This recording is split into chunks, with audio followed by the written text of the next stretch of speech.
Predictive shooting, the drill doubles that a lot of guys are familiar with, is an invaluable training tool. It's a training tool to get you to shoot a gun in a way that you're typically not comfortable. It's the old principle where if I want to get good at driving 200 miles an hour, I drive 250 miles an hour. And to me, the doubles progression, that's driving at 250 miles an hour. When we talk about developing foundational skills, I kind of focus on two things, grip and vision. And for me, what's proven to me over the last 10 years as the most valuable tool to pressure test those is the predictive progression. We're firing 2 shots very, very quickly, not seeing that second sight picture, but we're paying attention and we're aware that the dot is tracking in a consistent and predictable way, and we're paying attention to what we feel in our grip and what we see visually in terms of the dot tracking pattern on the target. Again, it emphasizes I have to find very small spot on that target, look to that spot, stay connected to the target, and I'm gonna run the gun very aggressively. We'll typically start this at 5 yards, and at 5 yards, I'm really wanting guys just to pay attention to what they're feeling in their grip. They're aware of how the dot is moving, but at 5 yards, it's very easy to look to the center of the A zone, to that perf, and maintain that connection. As we go back, we shoot 10, 15, 20, 25 yards. The pace doesn't change. We're still stressing our foundational skills of grip and vision, and we're trying to rely on our ability to hold the gun very, very steady without influencing the gun while we're shooting. So make a demonstration. We're gonna shoot this. Going back, pay attention to the pace of the shooting. We'll shoot 3 separate yard lines on 3 different targets and look at how the results play into each other. Again, I'm not focused on time to first shot. I'm getting the gun out aggressively, but I'm making sure my grip and vision are all set before I start shooting.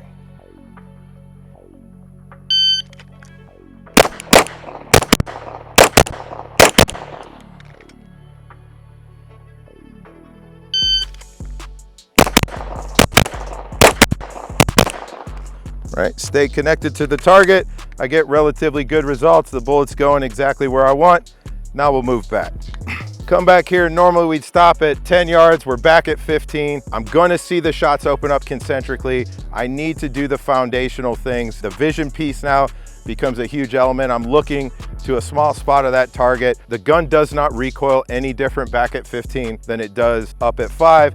The difference is what I see in terms of dot tracking pattern is gonna be a much bigger pattern, and I'm testing now my ability to not influence the gun while I'm shooting very aggressively.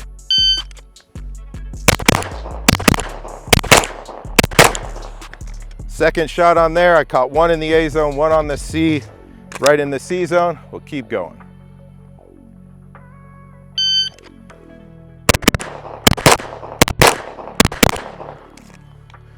In terms of pace, nothing really changes in the pace. I can see the hits. The groups have opened up concentrically. I've got 1 outside the C zone.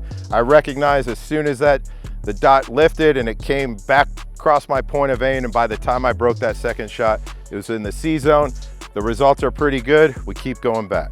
Now back here outside of 20 yards, the vision game becomes paramount. For me, I can no longer look to like a thumb-sized group.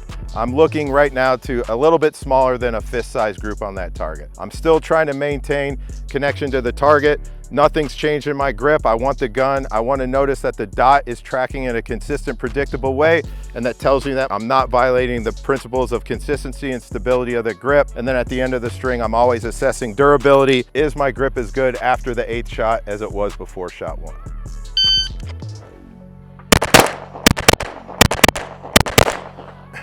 Right there, last shot, I've got kind of like it was up into the upper right of the C zone, and I've got 1 on the left. I still see it tracking in a consistent way, but I notice a little bit of instability in my grip throughout that string.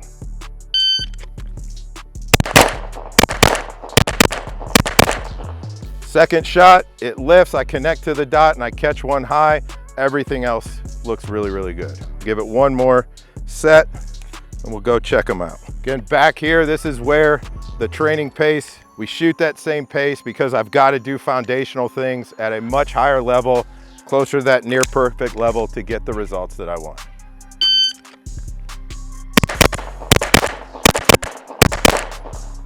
All right, all those look good. We can go check them out.